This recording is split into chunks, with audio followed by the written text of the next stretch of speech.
everyone. I'm your host, Heather Ashley, and welcome to another episode of Women of Her Story, a podcast dedicated to celebrating women who have made or are making their mark on our society. Today, I have with me doctoral candidate, epilepsy researcher, and diversity advocate, Anny Reyes. Thank you so much for joining us today, Anny. Thank you so much, Heather. It's an honor and a pleasure to be interviewed and talk about these very important topics. And the platform you're creating is incredible. Elevating women, it's such an amazing thing, and there's no better time than now. I agree. Well, thank you. And also, I agree on the no better time than now. So, how is the day treating you? Well, I'm in California right now, so it's halfway through the day. I usually am a very early riser, so I've been doing a lot of work, writing clinical reports and working on a research manuscript. So this is a nice break right now. Well, I'm glad. I hope it's a nice welcome break from the day. So let's talk about how you ended up in epilepsy research. How did you arrive on that specific focus? Yeah, so actually when I was in undergrad years ago, I was pre-med and my interest was in brain neuroscience, and I was interested in research, was hoping to go to medical school, and had this dream of being a neurosurgeon. And then when I started doing more research throughout my undergrad career, I realized that I like how fascinating research is and how every day looks very different, and playing around with your data, looking at results, writing things up, and going to conferences. And that kind of inspired me to do research and follow, kind of a research career, and realizing that a PhD was probably the best approach. So that's when I decided, okay, between medical school or a PhD. So I went ahead and for the PhD.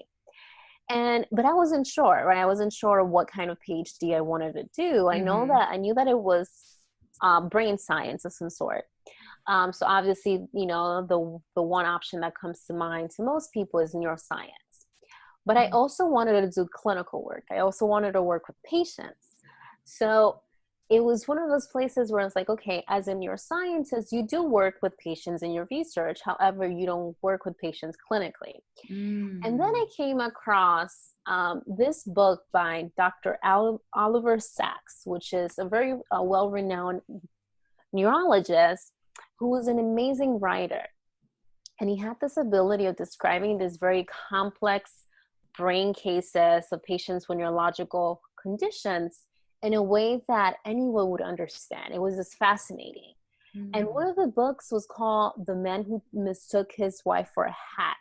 Literally. This poor man had a neurological condition, and he kept thinking that the hat was his wife. And there were various cases described by Dr. Sacks. For example, there was one patient who thought their leg was not their leg, and kept pushing the leg off the bed, the hospital bed. Ooh. They found that it was actually a leg from a corpse. And every time they would push, they'll push their own leg, obviously they'll go down and fall on the floor. Right. So then I came across, we've learned, a lot of people who are in the neuroscience or just the general science, we learn about memory, and the most famous patient, HM. So HM had epilepsy, and he had temporal lobe epilepsy, which means that the seizures are coming from our temporal lobes. And back in the days, we didn't know much about memory or, the structures of the brain that were responsible for memory. And with HM, or Henry, we now know his name after his passing, they actually did surgery. So for epilepsy surgery, what they do is they try to remove the region of the brain that's causing the seizures, right? That's the goal. Right. And for Henry, his seizures were coming from two structures of the brain called the hippocampus, or hippocampi, plural. And they removed both in order to alleviate his seizures. And by doing so, he actually had very profound amnesia. He wasn't able to create any memories at all. So when Henry would meet one of his doctors, he within few seconds he will forget completely. Oh my gosh. And that's how we found out, hey, this structure in the brain actually is responsible for memory. We should not take out both, right? Yeah. So I started learning more about epilepsy, and then I came across the field of clinical neuropsychology. And with Henry, there were two well-known neuropsychologists, both women. Brenda Milner, who was the first neuropsychologist to work with Henry. So, she did various studies with him, research studies, to learn more about, what happened. And, we took out these structures. What are his capacity? What can he do? What can he not longer do? And then Susan Corkin, who was Dr. Brenda Milner's student. So these two clinical neuropsychologists worked very closely with Henry over the years, and we've learned so much. And, usually when we think of the brain, we think of memory, right? And memory is so important for us because it's part of identity, it's part of our everyday life. Yeah. So epilepsy was the reason. And unfortunately for Henry, we learned about the importance of that structure. So I was fascinated with the field. It was like you could do research, it's brain science, it's neuroscience, you could do clinical work. It was just a perfect combination for me. And then just learning about these trailblazers, these women neuropsychologists who have been pivotal in when it comes to learning about cognition. I was all in. So then I applied to, so I graduated from undergrad in 2011 with a biology and neuroscience degree. So then I did some research between then, from 2011 to 2013. And then I applied to PhD programs in 2013. And for PhD programs, you need to have a lot of research experience. And usually is they try to do a match, especially for clinical psychology programs, is a match between the mentee, so the student, and the mentor. So, they usually look for, have you done the type of research we do in our lab? Do you have some experience with the methods? So long story short, I did not have much experience with humans. Most of my research was actually in animals all throughout college and post-bac. But I gave it a shot. I was like, you know what, let me just apply to a few programs and see what happens. Well, I didn't get any interviews. And I knew it was a long shot because, I'm proposing that I now want to be a clinical neuropsychologist, and all my experience was working with mice. So I get it. I was like, I get it. Makes sense. Right. So then I was like, okay, I need to do something different. And on top of that, actually, I took intro to psychology in undergrad.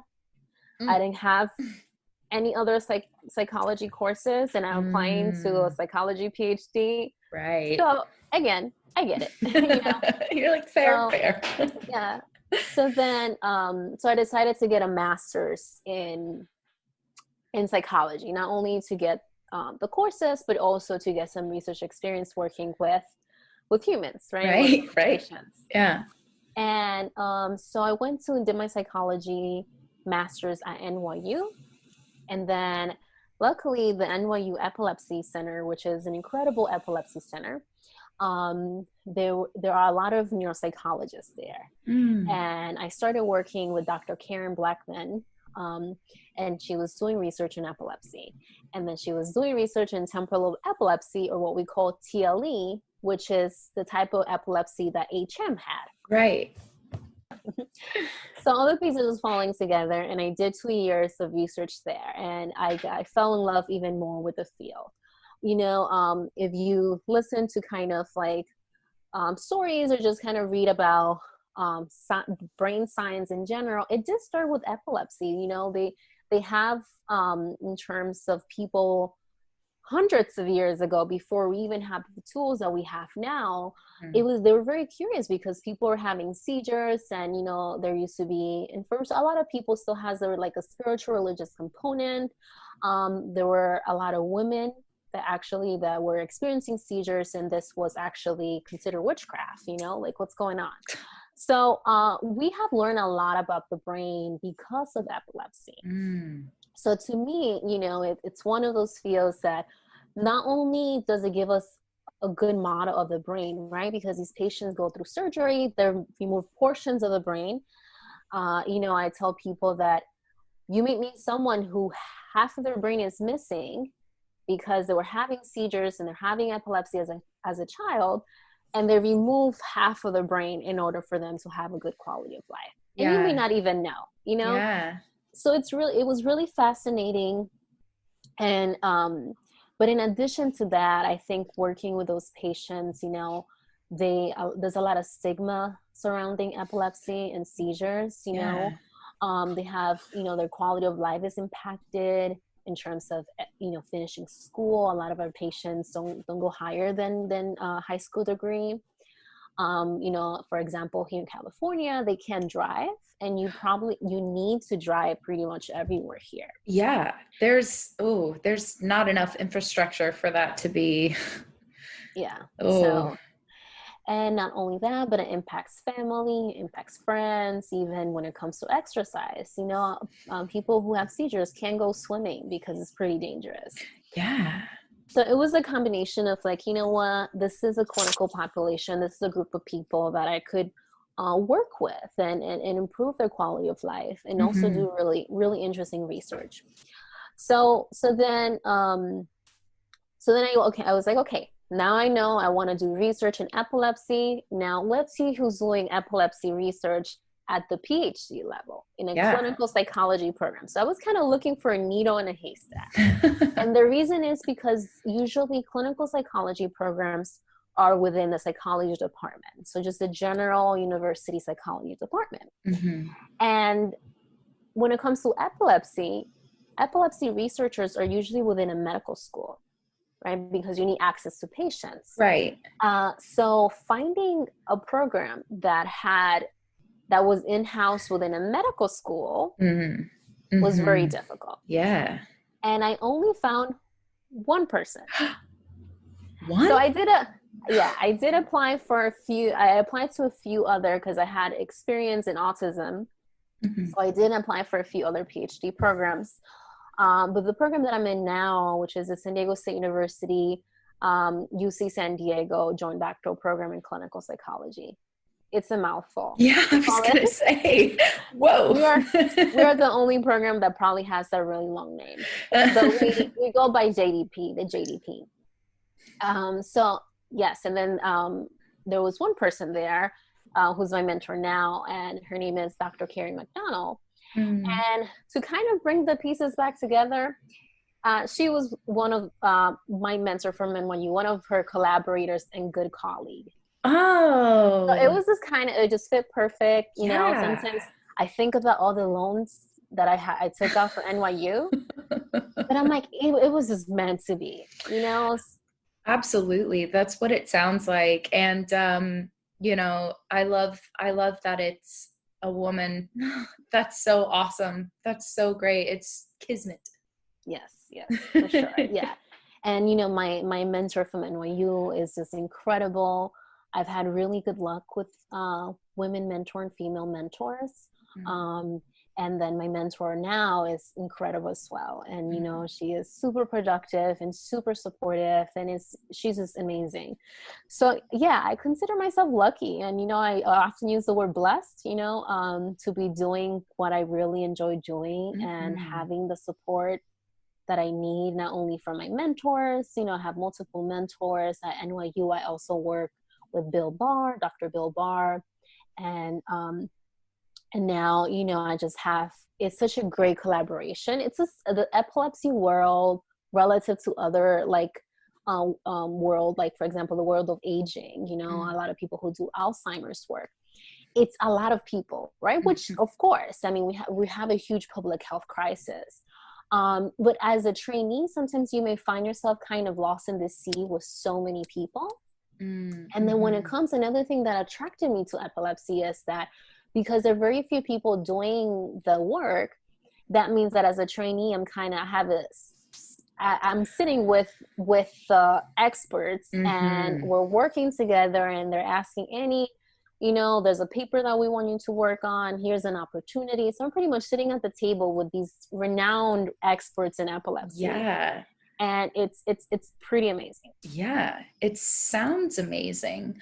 There's this book. It's called Brain on Fire. Have you heard that? Yes. Have you read it? Yes. Oh my gosh. I know And the that's not movie too. epilepsy, but but that book blew my mind, and brains are just insane. I really admire the work that you're doing, because it needs to be done, and it's just awesome. It's just so amazing.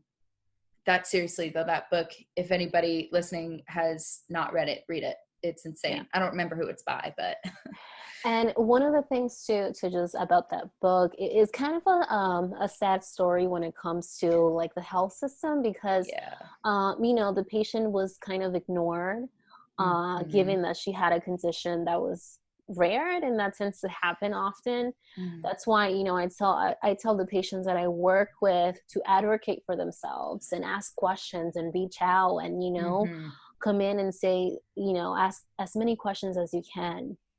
And if you're still, experiencing symptoms, look for a second opinion. I think a lot of people think that they're kind of stuck to their one doctor, their one physician. But no, it's your health. It's your own rights. You have rights to your own medical treatment. And I tell people, shop around, go see if you find someone, also not just to provide you with the, diagnosis or treatment that you need, but someone who's going to validate you. I know that with the medical system, a lot of providers may just have 5-10 minutes and don't have time. If that works for you as a patient, then that's fine. But if you want someone who would dedicate a bit more time to you, or someone who would validate your, how you're feeling and all that, I tell patients it's okay. You could change your physician, right? You could change and find someone who works for you. Exactly. Absolutely. So what do you hope to achieve in the future once you finally have your floppy doctorate hat and you've got everything, you're out of school? What is the next step for you? What's the ultimate goal? So I'm one of those people that are, I dream really big. I tell people all the time, it's like, it doesn't cost anything. Just dream big and see, hey, if you're able to accomplish 50% of the big dream, then that's awesome. Right? Yeah, absolutely. So my goal is actually, I'm very interested in health disparities. And my interest is, one, I want to continue doing epilepsy research. But my long-term goal is to actually open a center for brain health that focuses on health disparities.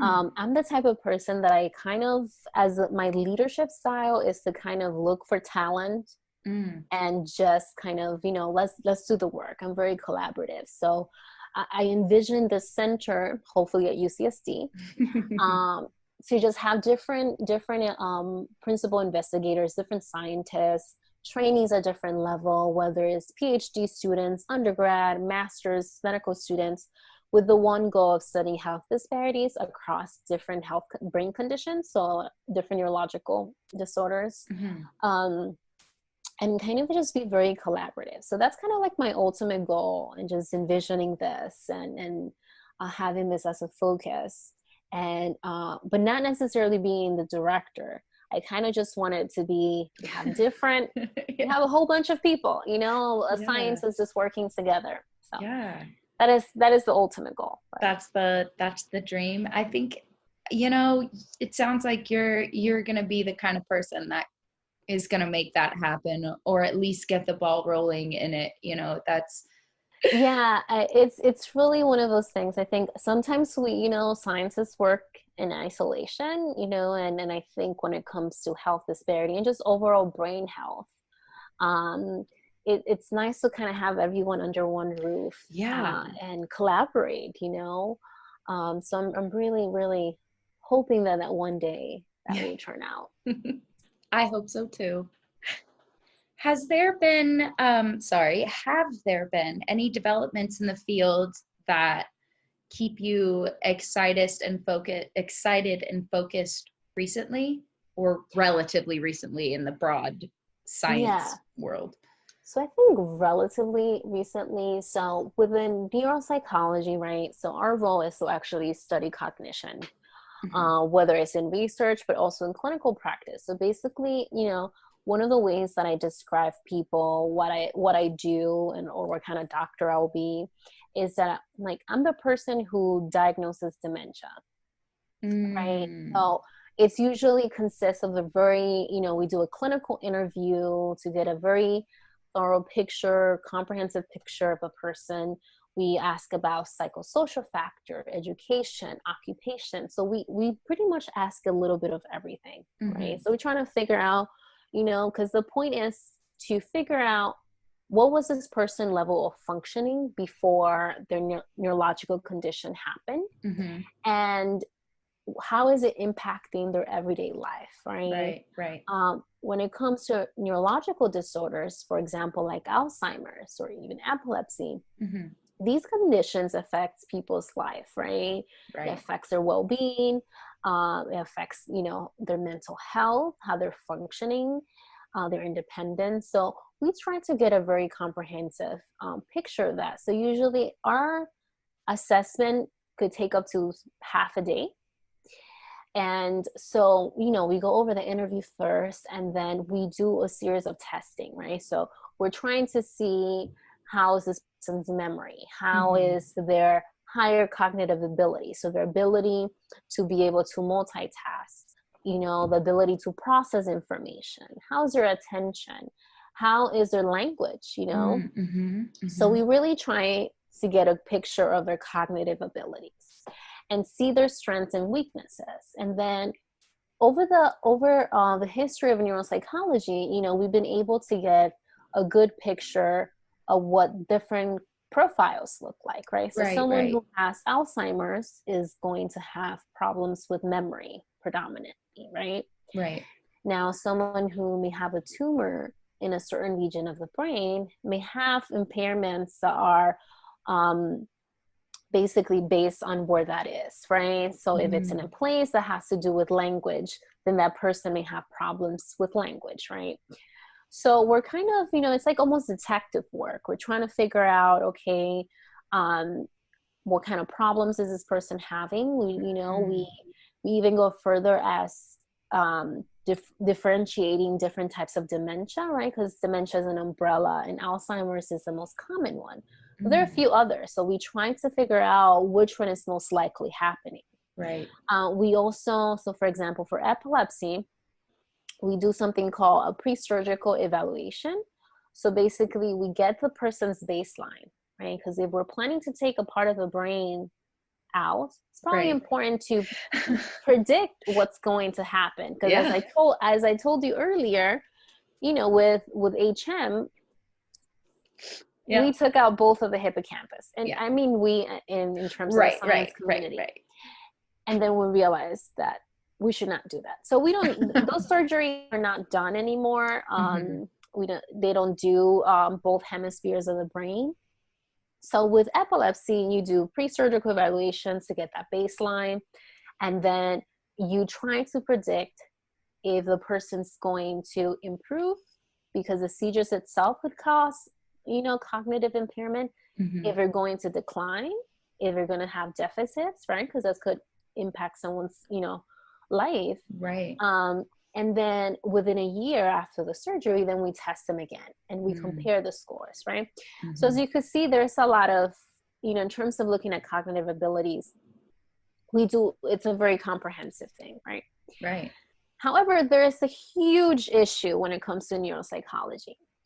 And it's basically because a lot of these tests were developed here in the US. And they were developed for English speakers, right? And when we think about cognition, right, it differs. There are some things that are universal, but the way that we assess them may not be universal. Right.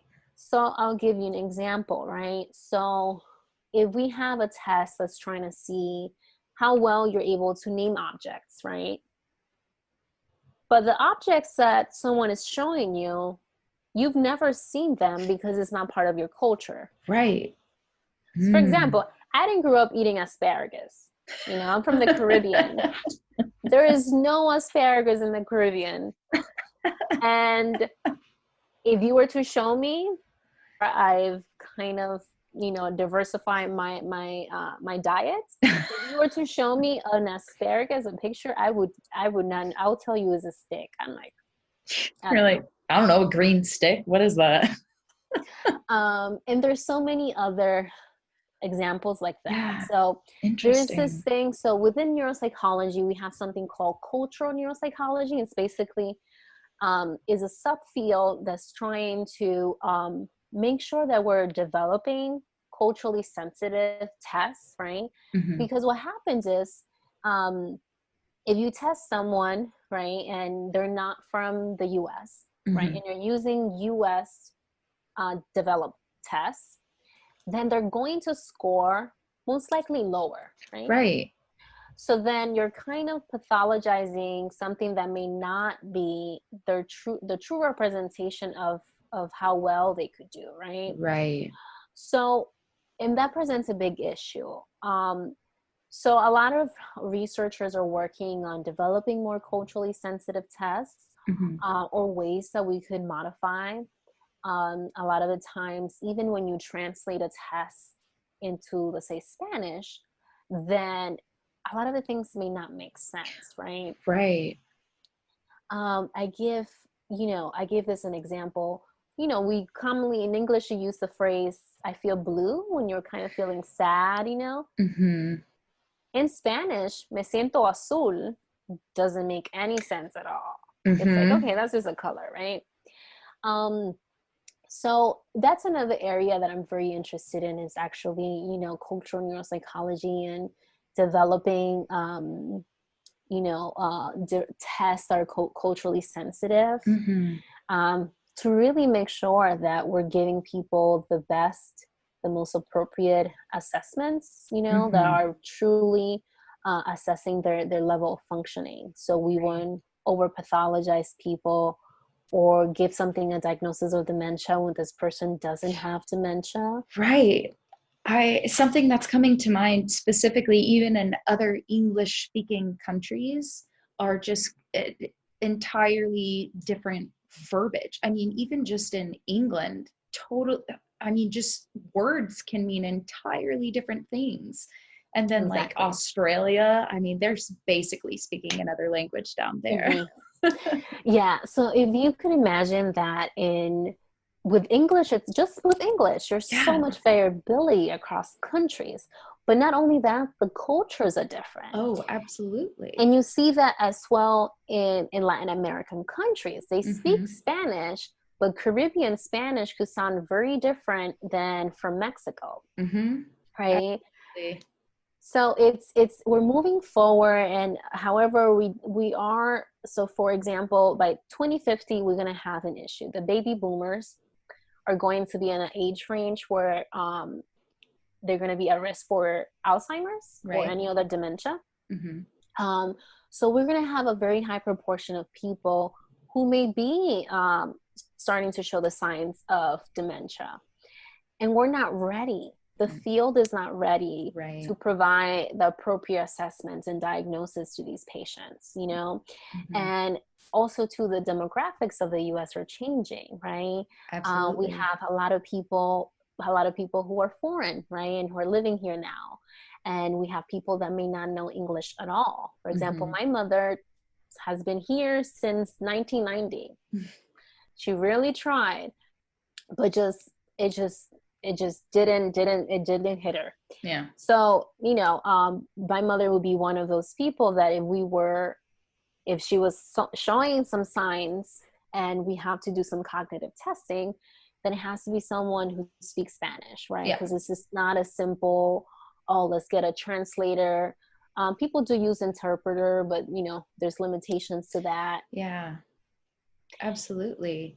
That's scary too. That's like really scary to think about. And that's something that never even crossed my mind as in the fact that like tests being written for this specific culture. That's That's worrisome. Yeah. Right. It's, yeah. Yeah.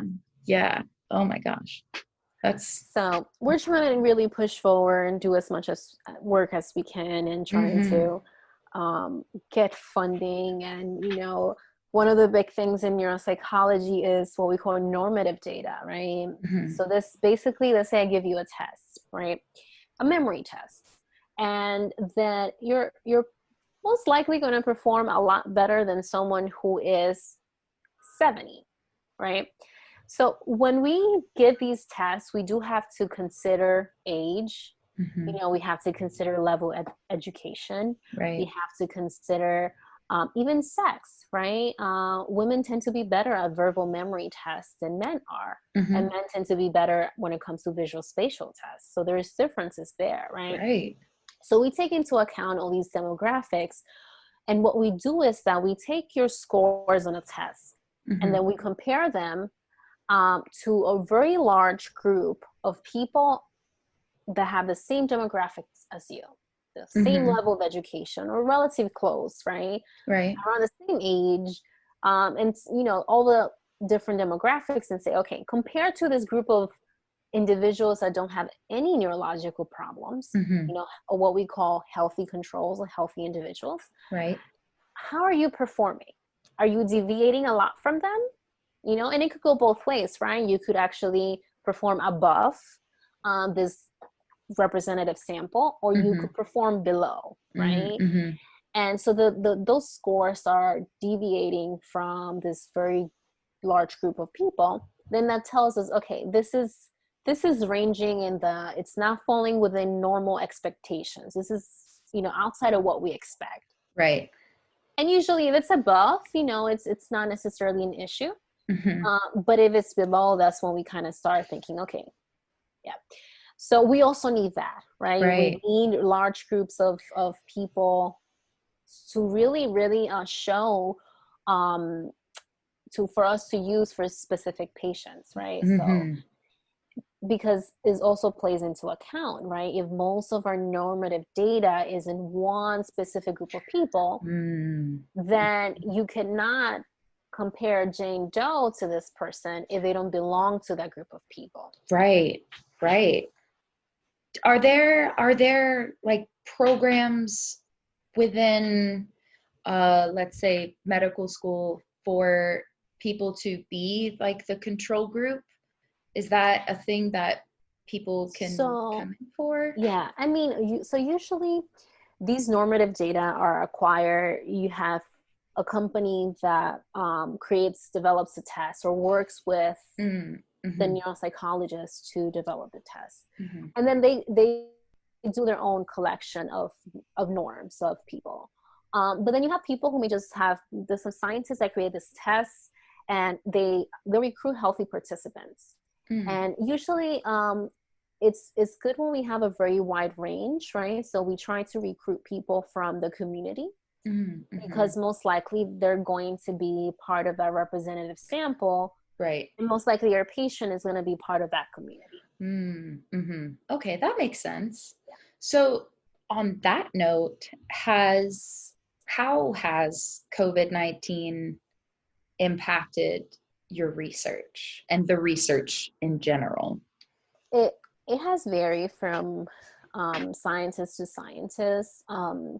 So for example, we work with research participants with humans, for example. Mm-hmm. So obviously we're not bringing anyone in right into lab just because of exposure and risk. However, we have lots of data, so we're able to kind of work from home. Mm-hmm. And continue conducting our research and writing our manuscripts. However, people who do research like bench work or animal work, right. They are definitely getting impacted the most because their work, they could only do it in the lab, right? It's required for them. So research has stopped at different degrees depending on what kind of research you do. So for us, we're not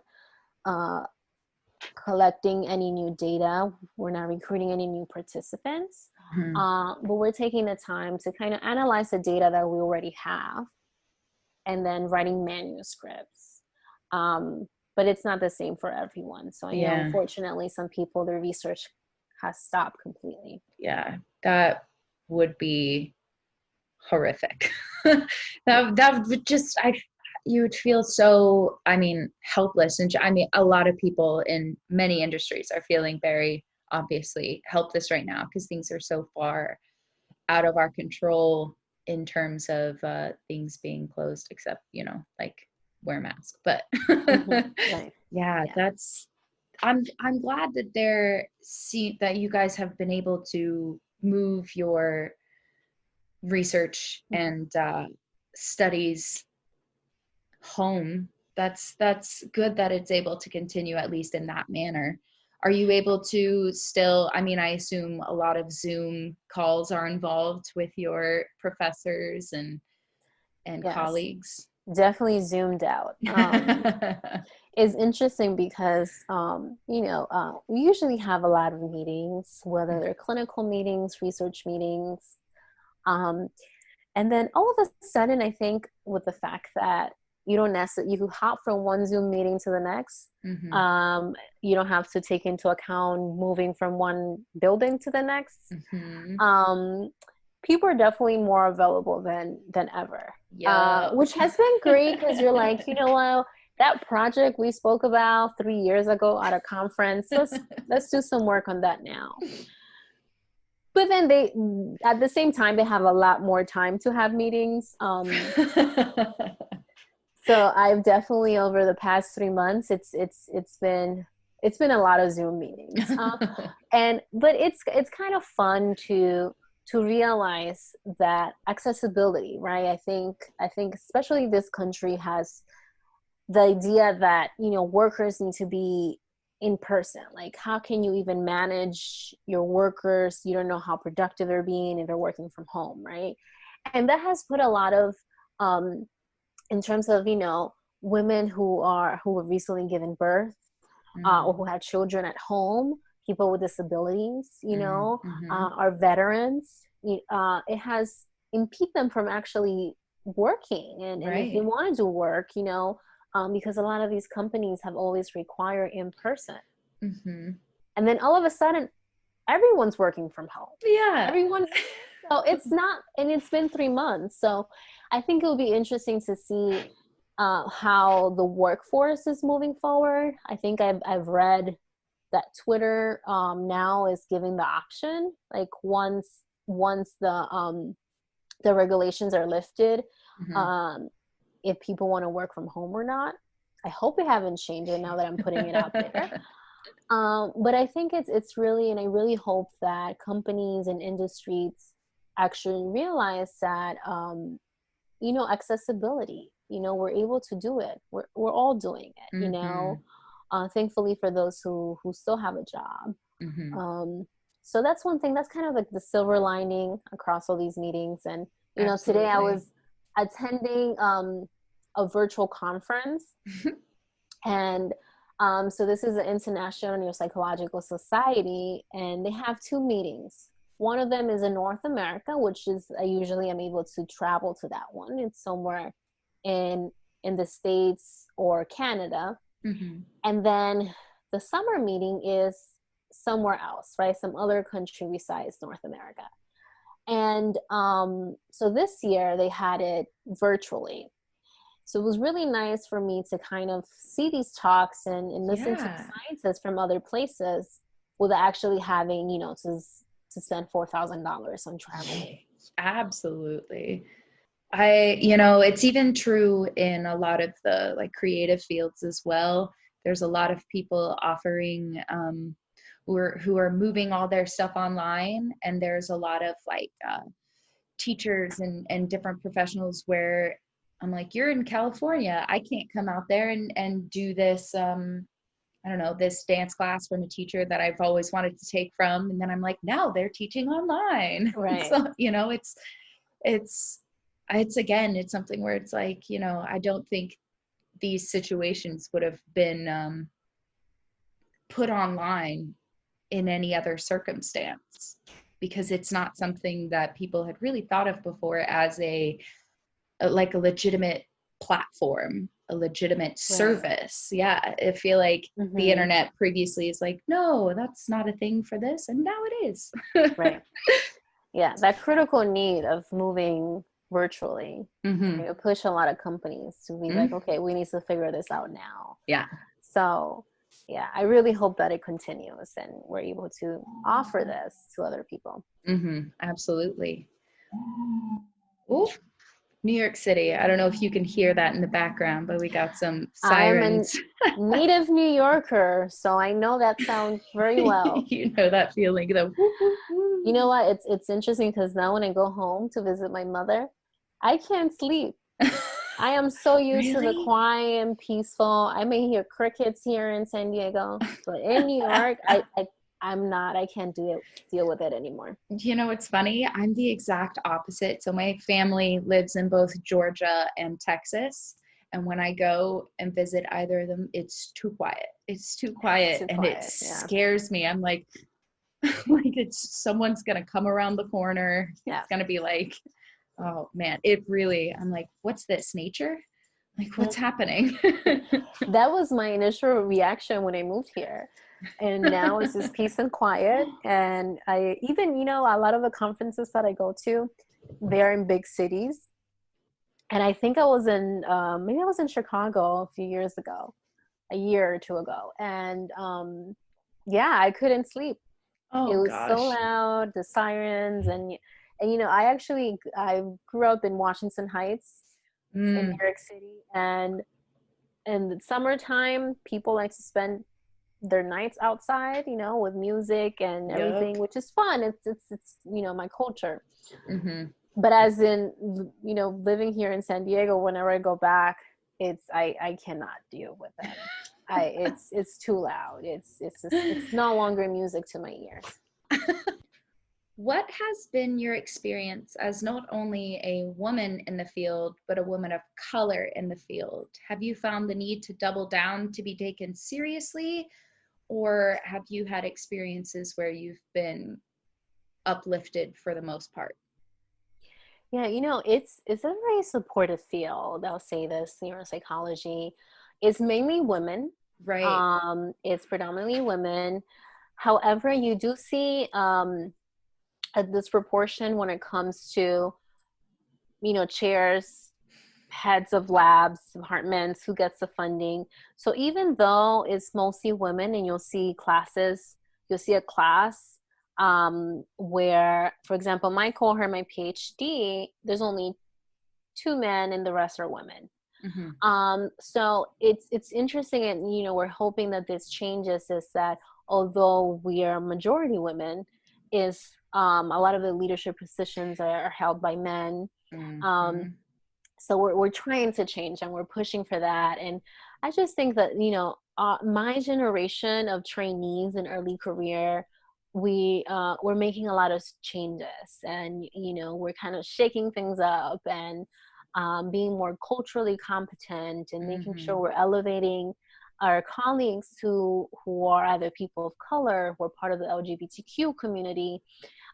So it's definitely, things are changing. So I'm very hopeful. I will say that as an Afro Latina, I am one of the few, not only Black neuropsychologists in training, but Mm-hmm. also one of the few Latinas neuropsychologists in training. Mm. And so far, I've only met 2 Dominicans who are doing the work that I'm doing. So we're definitely unicorns. And I think when you go to conferences, you'll see it's funny because so I usually have big hair like I have now. Well, Mm-hmm. the listeners can't see, but it's a big puff. Um, It looks great. Thank you. And usually I tell people to just find the puff when they're looking for me and I'm sitting down Oh at a man. talk. Just Yeah. find the puff. So it's been very welcoming. Mm-hmm. I've been lucky to be surrounded by people who are not competitive. Mm-hmm. Graduate school and medical school, it's all about productivity. So it Right. could feel very competitive. Mm-hmm. So it's really nice to have so much support. Right. But it's still difficult, right? Because I go to conferences and I don't see that many people that look like me, Right. right? So, and for example, as an Afro-Latina, people are kind of, they'd be surprised like that I know Spanish, right? And I think that's a common thing. Mm-hmm. So for me, it's been kind of those things of where like, where do I fit in, you know? Mm-hmm. And I'm just realizing that I'm just gonna fit in everywhere. Yeah. I'm just gonna place myself in every group with respect, but just kind of have that support system. Mm-hmm. It is tough as a woman in this field when it comes to funding. So when it comes to funding through the government, they notice that men tend to get funded more often than women. Right. When it comes to accomplishment, men tend to get more of these awards than women. And when it comes even something as simple as calling women by their first name and calling the male counterpart by Dr. So and so. Ooh, what a microaggression. Oh Ooh. yeah, and I've seen it in emails. Oh, I've seen it in person. that's So bold to write that in an email, to put it down in. I don't yeah, like that. I've seen email when it's like, hi, first name and doctor, and both are colleagues, and I'm like, oh, that was not Wow. appropriate. So it's a lot of things, especially in our field where it's like majority women, and you're still kind of like, we're still trying to figure out what's happening. Why are we getting the leadership Yeah. positions that we deserve?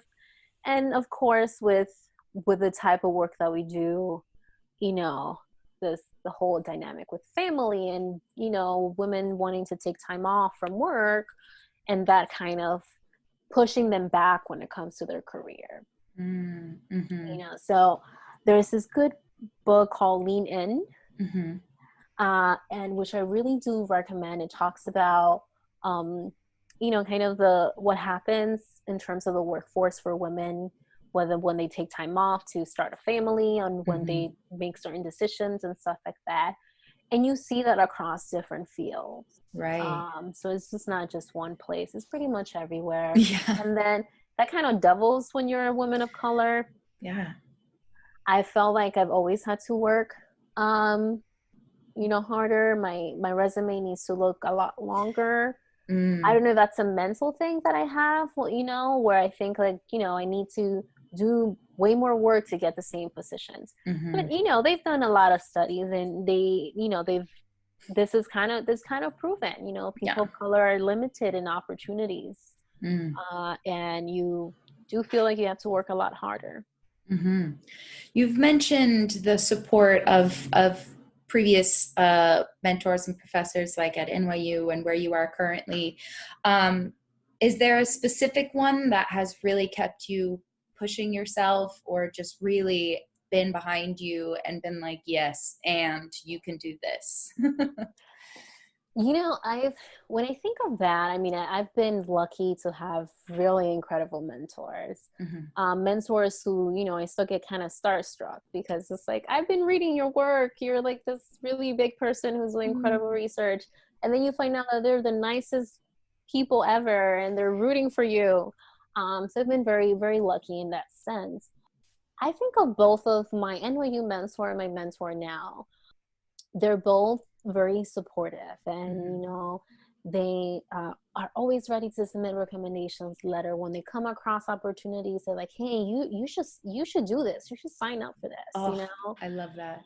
And just creating an opportunity for me to just really excel. And my NYU mentor, I feel like she saw the potential, and I remember and I probably don't remember this, but this kind of stuck to me. And she told me, Annie, you're going to be an incredible clinical neuropsychologist. And I have that in the back of my head. And whenever I feel like I'm not doing enough, or whenever I failed, I think of that. And we're still connected now. We still see each other at conferences, and I check in and just find out how she's doing. And then my mentor now, wow, it's, you know, if people tell me, where do you see yourself? I was like, I want to be like Dr. McDonald when I grow up. She does everything, and she's so supportive of her mentees and is so productive and just brilliant. So those have been two women that have been really instrumental when it comes to my success, but also too when it comes to your personal life. You know, I think sometimes when we think of academia and we think of mentors, we think of just like a professional relationship. Right. But if you're spending so many years working with someone, right? It's nice if they check in with you and see how you're doing. Yeah. Yeah, you know? Absolutely. Not just like, how's the work going, but how are you? Because you are separate from the work. Yeah. Yeah. Oh, those are the people that should be in those kinds of positions. Like, you know, sometimes you come across people in any field where you're like, I don't know that you're the right person to be at this level in not in terms of skill, but in terms of like being a mentor. But, you know, it's, you always hope to come across those people who are always going to be in your corner. Has your family also been supportive of your journey? Yeah, you know, and they've always been supportive. My mother is so proud of everything. So I'm first generation across the board. It's the first one to go to college here. I'm the oldest one of the cousins here. Mm-hmm. So as you know, Dominicans are very family oriented. So basically, my cousins are like my sisters and brothers. Mm-hmm. So I was the first one to go to college in the U.S. I was the first one to figure out, you know, the SAT and applying for college and all of that. Even something as simple as FAFSA, my mother had no clue what it was supposed to do. And she still asks, she's still a little confused. She's like, "You not working yet? You've been in school forever?" And she, you know, I think sometimes she still thinks I work with mice. It's funny, the other day we're just talking, we're having conversation, and she's like, you know, I'm wondering, I think we were talking about dementia. She's like, I'm wondering, so if I start having like problems with my memory, what kind of doctor do I need to go to? And I'm like, Mom, your daughter? You're like, me? Literally me? Like, no, like, and she's so good hearted. She starts laughing and she's like, you know, her broken English, I'm sorry. I'm like, yeah, it's okay, you know. So luckily, my cousin who I grew up with, my sister from another mother, again, my mother's sister, right? She's in med school right now. Wow. And she's younger than me. So it's been really nice to kind of have someone who understands the process, someone that we could vent to each other. You know, I've also have, you know, give big shout out to Karina Abreu, who's at in med school right now, rising third year. And definitely brilliant. She's going to do incredible work. Also really one of those very powerful women forces. And I also have really my best friend since high school, and his name is Kelvin De Leon, and he's getting his PhD at Brown in neuroscience. So we're kind of have this like trio, us three, you know, we have this group chat and we kind of vent and just, because these conversations is difficult to have it with family when they really don't understand. Right. Where they can say that they can like empathize, but they're not fully on the same page of what is actually happening. Yeah, so they're all confused. You know, my uncle thought that my cousin could have gone to medical school straight out of high school. Oh, because that's how they do it in Dominican Republic. Is it? Yeah. Interesting. I think the medical school portion is a little longer, but it's straight out of, you don't have to do an undergrad. But yeah, and like, I don't prescribe. I would never prescribe.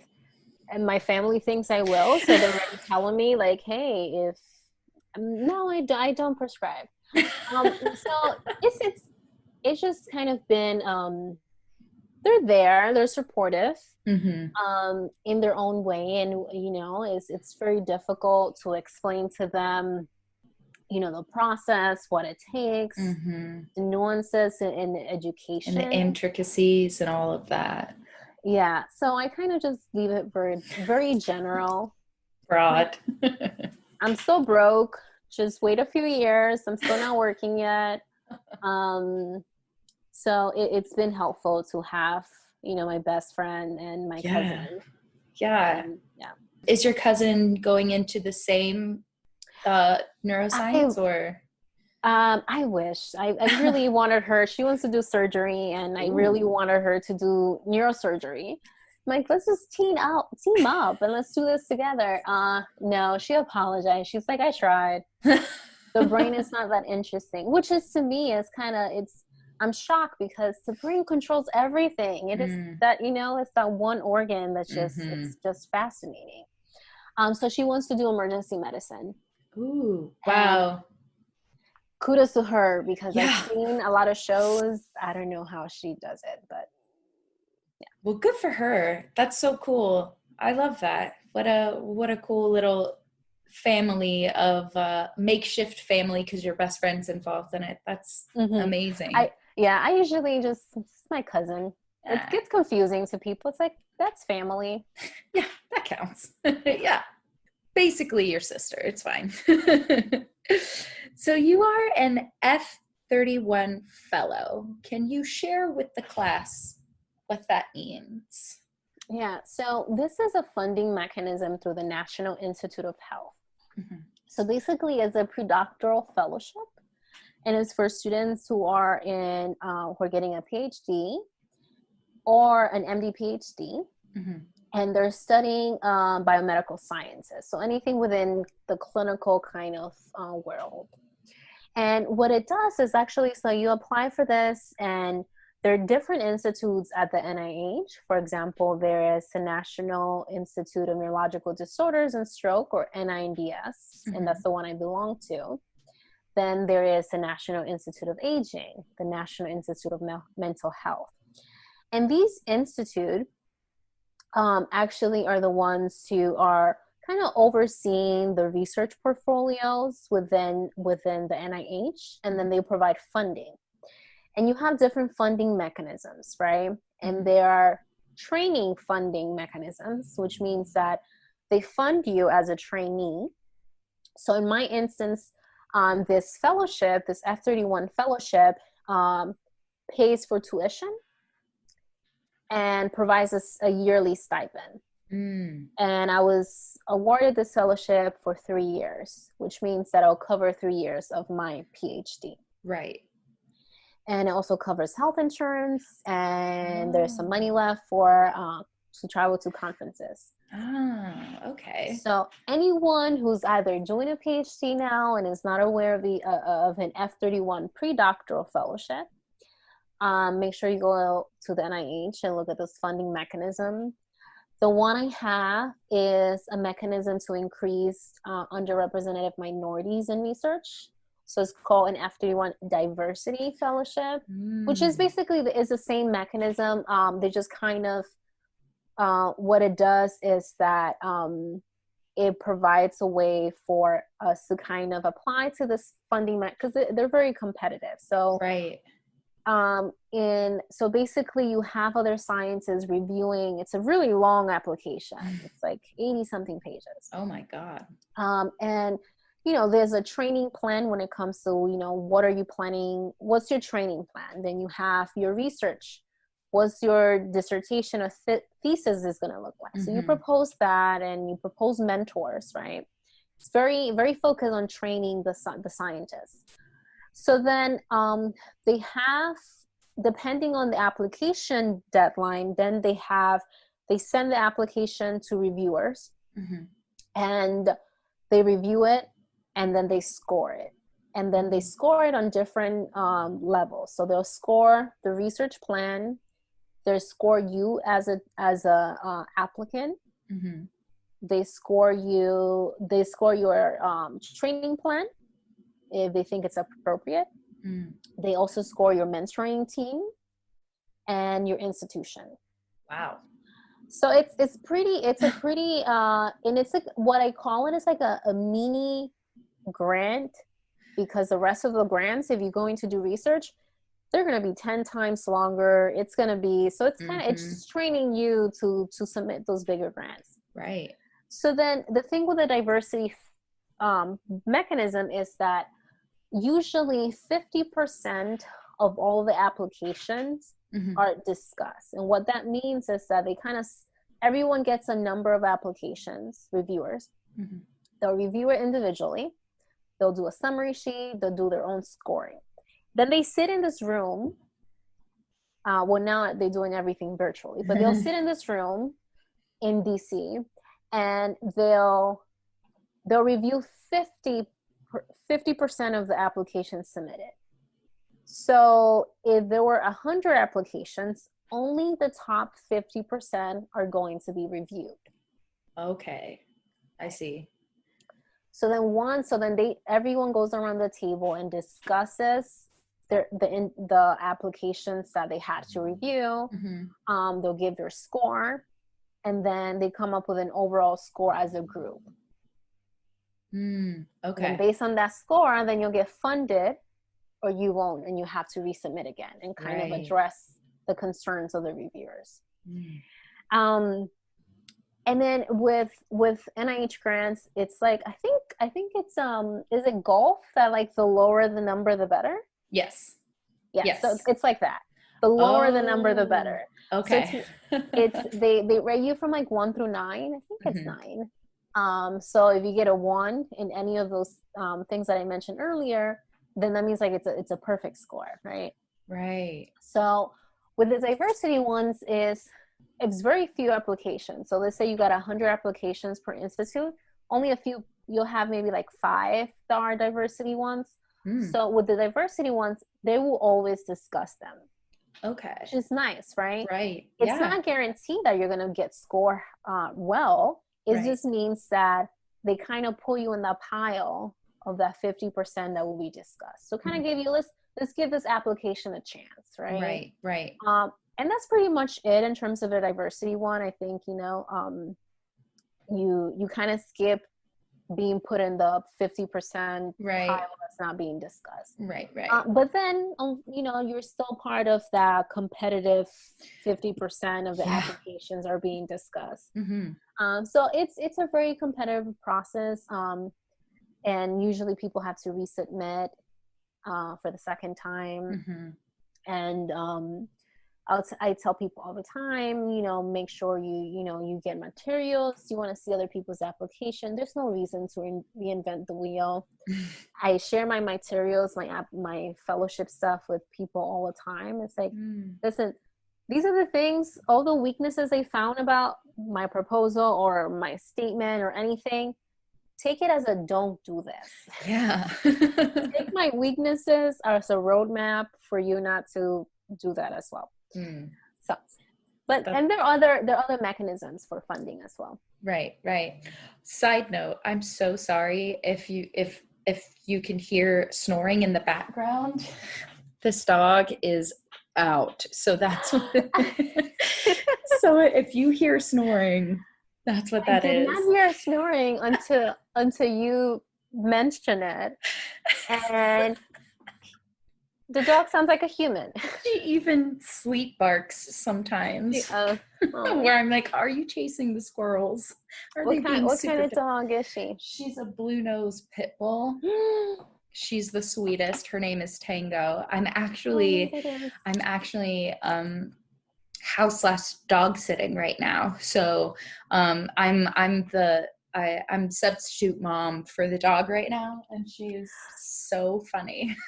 I actually had a blue nose pit bull. Oh. Yeah. So, and this was before I moved here. He was still a baby. And unfortunately, I just decided, I was like, you know what, moving to a completely different state, I found a better home for him. Now he lives in Jersey, has a backyard and a basement. Oh, So yeah. Living the dream. Yeah, better condition that I could offer. absolutely. That happened to me with my dog that I grew up with. She was small. She was a little Bichon Frise. Her name was Twinkle. but, That is so cute. but when I moved, she was like already 10 years old when I moved from Texas. And I was like, that would just be the meanest thing to move this dog from a huge backyard and a good sized house to a tiny room in an apartment. It was just mean. I was like, I'll just leave her with my parents. Yeah. Oh, she's the sweetest. But yeah, again, sorry if you hear her snoring. Do you ever wake up and think, what am I even doing? That's a really good question. I think not in terms of like getting a PhD. Mm-hmm. I was born in Dominican Republic. I came here when I was 10. And to me, it was one of the things that stuck to me is like, you have no other choice but to succeed. Your family, relies on you. And I always have kind of, as I mentioned earlier, I dream big. So I have these big dreams, and I'm a person who likes to envision. So I envision really big things, and not just for me, for everyone. So I don't necessarily wake up and say, what am I doing? I think it's more in terms of how many things I commit to. So I'm very involved when it comes to professional service and outreach and community engagement. And I will say that I definitely kind of book myself a lot, and I'm in so many different committees, and then all the research and all the clinical work, and I'm sometimes I do wake up and say, am I doing too much? And do I need to be more intentional in everything that I do, every committee that I decide to be part of, and one of the things that my mentor reminds me all the time is that the farther you go in your career, people are going to start reaching out to you. So you're going to have to start to learn how to say no. Right. And one of the things that I've noticed is that women have problem with saying no. Yes. When it comes to, the workforce and careers. And I think part of it, and I don't want to speak for all women, is part of like, you feel like you're not doing enough, and that that you have to do double the work that your male counterparts are doing, and you feel like you have to take on this, and you got to be a part of this committee, and when there's a problem in your department, they reach out to you because who else will do it? Something as simple as men asking the one woman at the meeting to take notes. Yeah. Like, it's just very minor things, and we tend to say, sure, why not? So I think that's one of the things when I wake up in the morning. It's like, okay, you're taking on too much. But surprisingly, I try to take my weekends off. So that's good. That's a good logical step to allow yourself maybe even reflection within that weekend to say, I shouldn't be doing this certain thing. Let me refocus to this other thing, because when you give yourself a couple days off, usually your mind's going to wander and end up somewhere where you're like, I don't think my heart's in that specific project or committee. Right. Exactly. Yeah. Have you had any specific setbacks that really made you question yourself, whether that be career-wise or in just existing as a human? So in terms of career, when I was going through that transition of kind of decided to do PhD, and I applied and didn't get any interviews.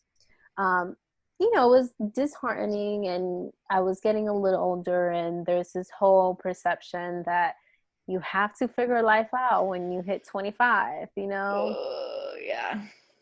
And for women who are interested in having families, your clock is ticking, So it was a time where I was like, I did question whether I'm good enough, is this for me? What am I doing? Um, and I know a lot of people, deal with imposter syndrome. And one of the things I've just remind myself when I was a little girl, and I was this quote unquote sassy little girl who was always answering the questions, or always had questions, was in front of the class. And, I had a little character. It was almost like bigger than life. Picture like a 6-year-old who just thinks that she knows everything. Had to work on that as an adult, because that is not a cute like personality trait. So I think, part of me, I like everyone else, I do struggle with, am I doing enough? Am I good enough? But I realized over the years, it's like, when people talk about imposter syndrome, I'm like, oh, I don't think I experienced that. But what I've realized is that I may not be present with it, but I'm doing so much because part of me doesn't think I'm doing enough. Yep. And that within itself, it's imposter syndrome. When you think you got to be in all these committees and you got to do this and do that, is because you feel like what you were doing is not enough, right? So I don't want her to say no. Oh, it sounds like you at least, it's good when you recognize that in yourself. A big problem I have is when I take on any anxiety, it manifests in the form of overachievement, quote unquote, where it's the thing where I feel like I have to be doing 10,000 things to be like, see, I'm doing things. Right. Like, it's going to be fine as long as I'm doing 12 things, which is not great. It's not a great thing. It is not. And it's, you could burn yourself out, and we hear so many women who very early on in their career were just doing so much because of that imposter syndrome, and they didn't feel that they were doing enough. And by the time they kind of get into this big stage of their career, they're burned out. Yeah. Yeah. They're just over it by that point. They're like, I already did 12 of these. I don't want to do it anymore. Exactly. What's the best piece of advice you've ever received? To get as many mentors as you can. I have this good friend of mine who graduated from my program. His name is Luis Medina. He's at University of Houston. He told me, shop around for mentors. Just get in every stage of your career, and even different mentors, right? Because I think we have this idea that a mentor, it has to be about your professional work, right? But it's good to have mentors, and even peer mentors, people who are in the same stage or close stage in terms of your career, and that could fulfill different needs, right? And it could be also a very mutual back and forth mentoring relationship. So get as many mentors as you can, people who are going to uplift you, support you.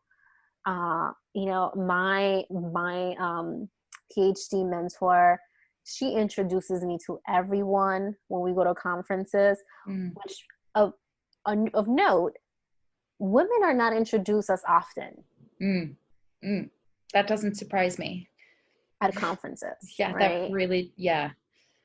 And of course, that actually hinders networking, right? Absolutely. So, for example, my mentor, she introduces me to everyone, and is always with this. This is Anny Reyes, my very talented doctoral student, and she goes on, and I'm just kind of there like getting red, and I'm like, oh no, I don't like the attention. So it's always good to have as many mentors as you can, mentors at different stages of their own career. Mm. Yeah, that is the best piece of advice that I've gotten. And I have a whole list of mentors, and sometimes, sometimes it's a daily relationship versus you speak to this person maybe once or twice a year. Right. There's just no limitation. Yeah. And I think a lot of times people, especially women, are afraid to be embarrassed to reach out for the help. I feel like that falls a little under the imposter syndrome, where you think, oh, I should be able to do this by myself, which no one can do anything by themselves. That's Right. just not how it works. I mean, you can get Exactly. through a lot of stuff through figuring it out on your own, but a lot of times it just makes it way harder than it needs to be. Oh, definitely. And that I could definitely agree with that. I've done that myself, and it's humbling, right? Because you feel like you are going to fail by asking for help. Yeah. But that's not the case. It's No. like, why would you spend all this time when someone could just easily show you how to do it? Yeah, and also a lot of times, when you reach out to someone for help, they're more times than not going to be flattered that you went to them for that Right. advice. They're like, Oh, "Oh my yeah. God, thank you for thinking of me. Here's Right. this." And it's, and then later on in the line, like, they're great people to have around. Mm-hmm. Exactly. Before we get to our last two questions, is there anything else that you would like to add, where we can follow you and your work, or a topic that we didn't touch on that you would like to discuss? Well, so I'm a newbie on Twitter. I actually, it was that college era of Twitter, and I never understood it, so I never got one. But Twitter has turned into a great professional platform, and you'll meet so many people there. You network, and one thing I recommend for people is to, if they want to have a professional Twitter, it's a really good idea to network. And I'm on Twitter at Anny Reyes, Neuro, Neuro. And yeah, I'm on my platform. I use my platform to kind of elevate different voices, provide trainees with opportunities, and support people at different stages. I'll be that person that's just cheering other people on. Love that. I love that.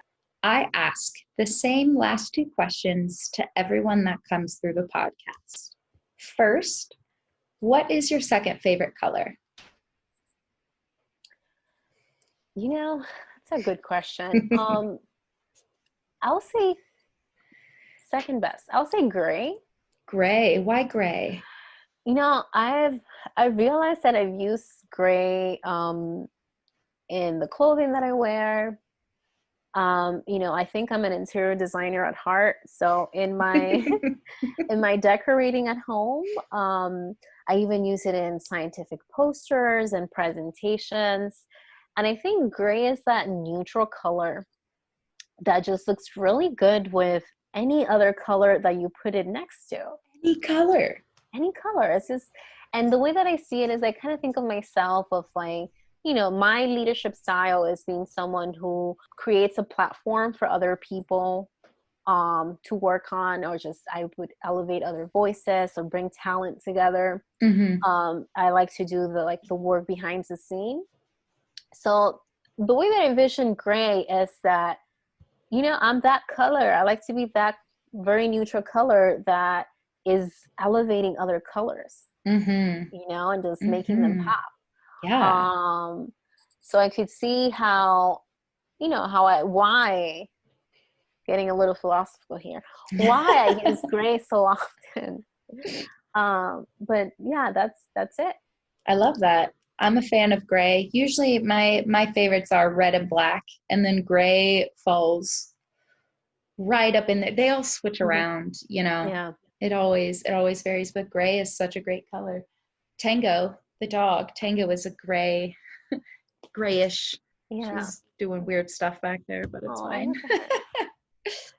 Lastly, what, in your opinion, is the best part of being a woman? Let's see. So for me, I define womanhood to be very inclusive. That includes cisgender women, that includes trans women, that includes non-binary. To me, it's more about this shared experience. And when I think of all of that, and I think of womanhood in that sense, is endurance, like just endurance. We go through so much, regardless of how we specifically identify, or where we come from.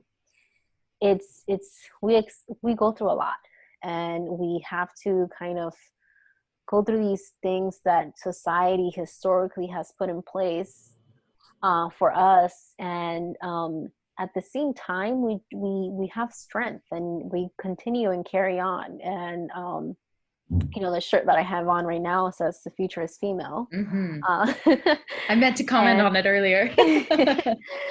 My partner got me this shirt, and it's that going through all these obstacles and just doing it and supporting other women at the same time. I've had this spin: empowered women empower women, Yes. And I think when we are, I'm not saying all women are that way, but at least all the women that I'm surrounded by are just so supportive, and they still go through their struggles, and they still, chin up. And it's that endurance when I think of womanhood,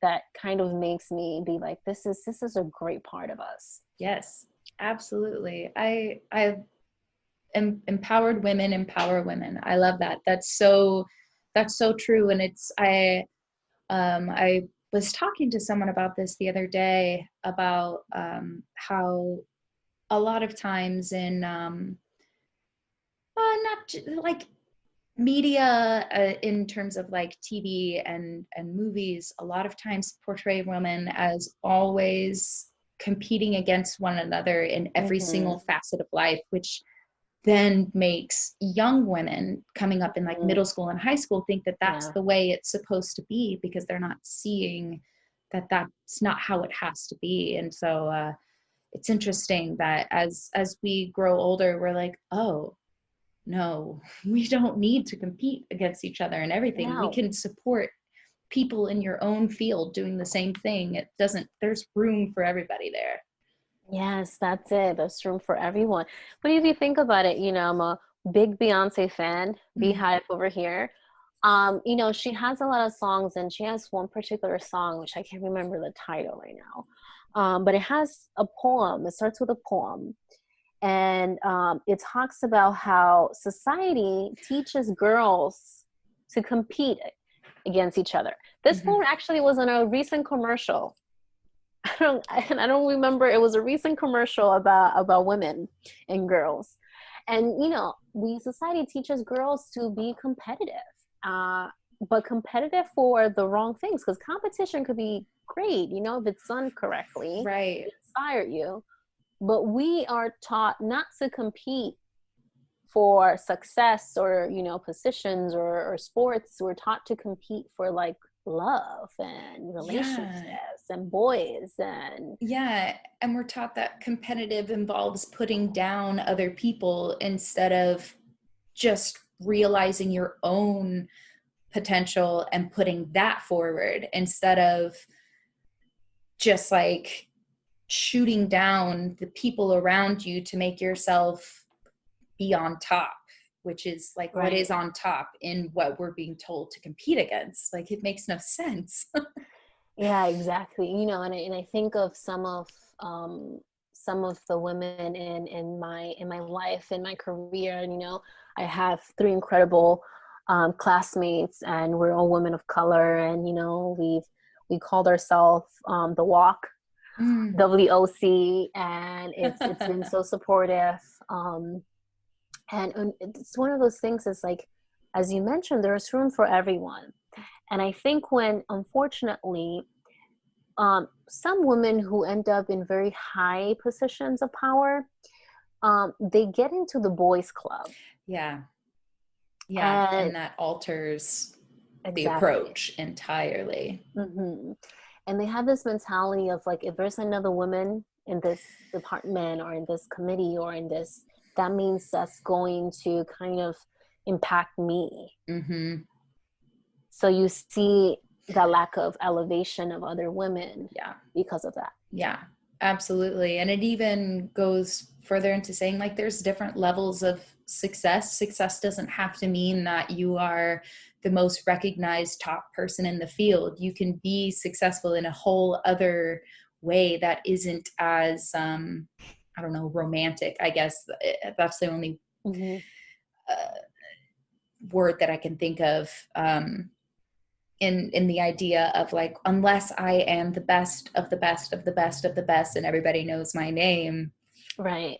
that's the only term of success, which is just not the case. And I think that's why people think there's not enough room for everybody in these fields, all Exactly. fields, Oh yeah. Yeah. It's definitely that kind of mentality. And I really hope that with our generation we could change that and Mm-hmm. realize that it's actually better if there's more women, Yeah. or other people from other marginalized or Mm-hmm. diverse groups. It's things are just more beautiful when you're sitting Mm-hmm. around and everyone looks different around the table. Absolutely. And I really do think this is that we are seeing the shift. You mentioned it earlier, but yeah, I think our generation is shifting the model. And then I think the generations following us are definitely on board with that, just based on like a lot of social media culture Oh now yeah. is totally different than it used to be. It used to be like MySpace top 8 friends, and now it's like you post a selfie and everyone's like, oh my God, you're Hmm. amazing. So Right. I think there is a major shift, which is Yeah. great. Yeah, for sure. Definitely. I was a bit concerned when they were eating Tide Pods. Um, my brother is part of that generation.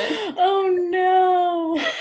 And I was like, no, we were counting on you guys. What are you doing? But I mean, now, especially now with the climate, they're just Mm. showing up Oh my when it God. comes to the political climate, with climate change, Mm-hmm. with, racism in the US. They're just Yeah. showing up and showing out. I'm proud of them. And I think they're also, there's a lot more information available to them Mm-hmm. than there was previously. So, and they have an actual platform to say like, you can be 15 and still be an educated person with an opinion.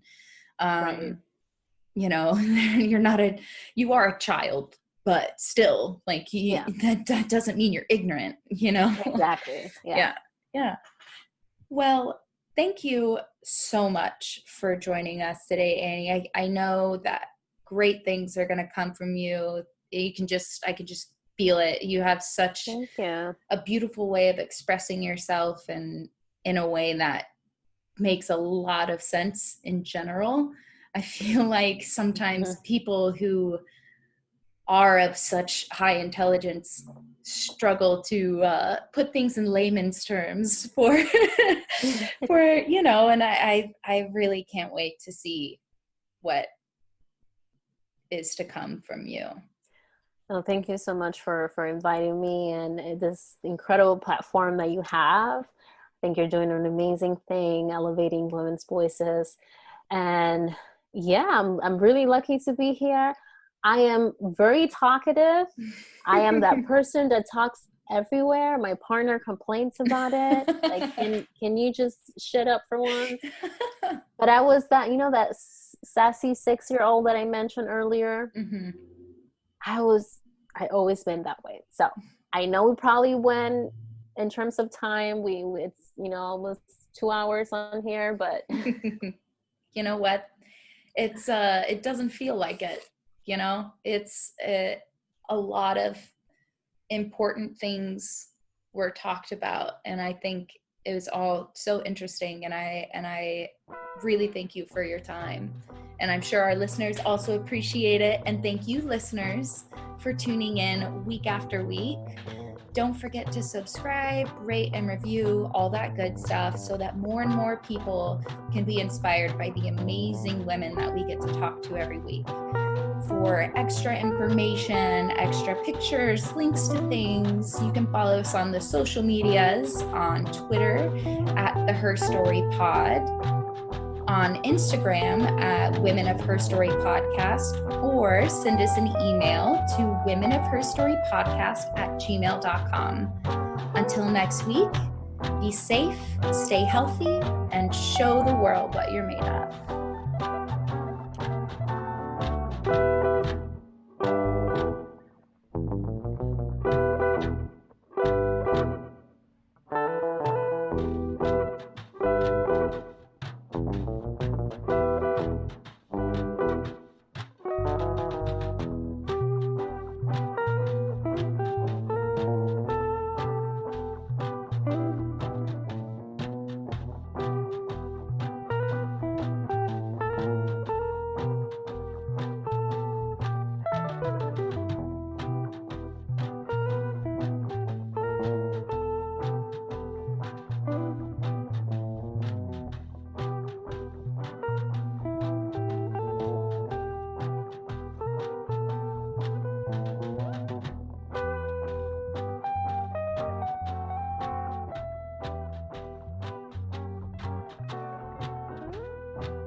This is a New York Glitch production.